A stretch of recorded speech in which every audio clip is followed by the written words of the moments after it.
Brought to you by Agilus Diagnostics. Health test की बात आती है तो मैं भरोसा करता हूँ India largest diagnostics company Agilus diagnostics. खुद को टेस्ट करते रहो। इसलिए अगर आदित्यनाथ को जिंदा रखना है तो ब्राह्मण समाज को मारना पड़ेगा। उनको मार कर उसके बाद उनकी राजनीतिक जो मार है उसके बाद फिर आदित्यनाथ का कद बढ़ा। अजय सिंह बिष्ट उर्फ आदित्यनाथ। कहां गया बीजेपी का पूरा उत्तर प्रदेश का ब्राह्मण नेतृत्व?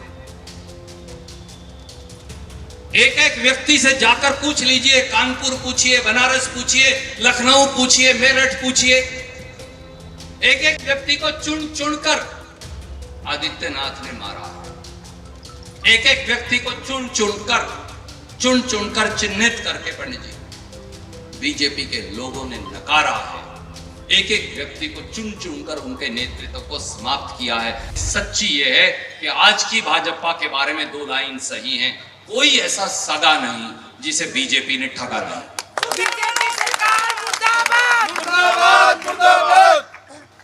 क्या हुआ पूरे उत्तर प्रदेश के ब्राह्मण नेतृत्व को?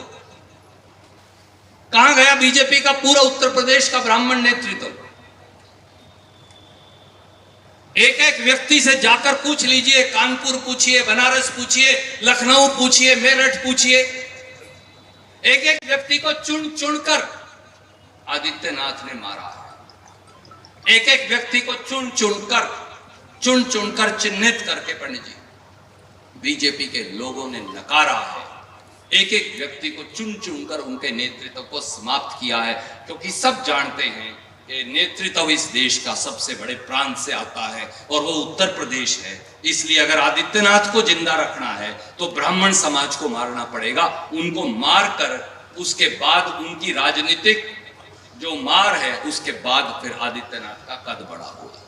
अजय सिंह बिष्ट उर्फ आदित्यनाथ, जिसका नाम भी आदित्यनाथ असली नहीं, आया था यहाँ जलसा करने हरियाणा में। मैंने पूछा, अजय सिंह बिष्ट अपना नाम तो असली बता दिया करो जो माँ बाप ने दिया था, कम से कम अपने आप को आदित्यनाथ। केवल भगवा धारण करने से कोई भगवे के लायक नहीं हो जाता। आप बिल्कुल कोई वस्त्र धारण ना करो जैन मुनियों की तरह, पर अगर आपका आचरण न्याय का है, अगर आपका आचरण सच्चाई का है तो आप भगवा धारण करेंगे। मैं हमेशा ये कहता हूं, मेरा कुर्ता पजामा जरूर सफेद है, परंतु मेरा आचरण 10 साल में आप उसके गवाह हो, आप उसके जज हो, वो भगवा की तरह रहा है। क्योंकि भगवा बीजेपी का नहीं, भगवा पवित्रता का निशान है। और इसीलिए पंडित जवाहरलाल नेहरू, महात्मा गांधी ने जब पहली बार हिंदुस्तान में कांग्रेस का झंडा और हिंदुस्तान का झंडा फहराया था तो उसका ऊपर वाला रंग भगवा है, क्योंकि ये कुर्बानी और न्याय का प्रतीक है। ये धर्मांधता और टकराव का प्रतीक कदापि नहीं हो सकता।